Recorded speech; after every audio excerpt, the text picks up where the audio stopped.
হ্যাঁ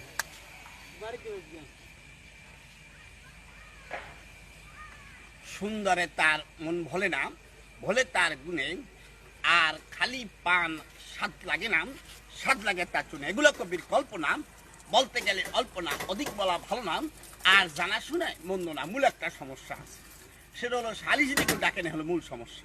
তবে বেরাদারি ইসলাম, আসসালামু আলাইকুম ওয়া রাহমাতুল্লাহি ওয়া বারাকাতুহু। আর হিন্দু ভাই নমস্কার, অন্যান্য জাতির কাছে আন্তরিক ধন্যবাদ।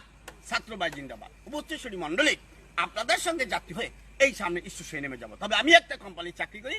বেশি বাদাম সকালে খালি পেটে খাবেন, রাত্রে খাবার পরে খাবেন, আর দুপুরে অর্ধেক খাইয়া তারপরে খাবেন। তবে নিয়ত কিন্তু 40 দিন পর পরিবর্তন করবেন। আর জ্বর বাড়াবাড়িতে ফালাবেন। জি জি, বাদাম তেলে বাইজেন্সি খাইতে মজা লাগে, দেব 5 টাকা। জি জি, ভেরি ভেরি ইন্টারেস্ট ফুল কিউট টেস্ট। তেলে ভাজা বাদাম খাইতে লাগে মজা, দেব 5 টাকা। জি, যারা বিভিন্ন জায়গায় গেছেন বা বিভিন্ন শহরে গেছেন, তারা দেখছেন বাদাম তেলে ভাজ্যা বেছে।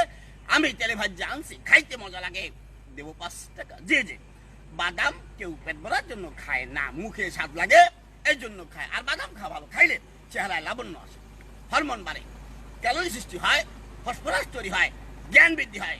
তেলে ভাজা বাদাম খাইতে লাগে মজা,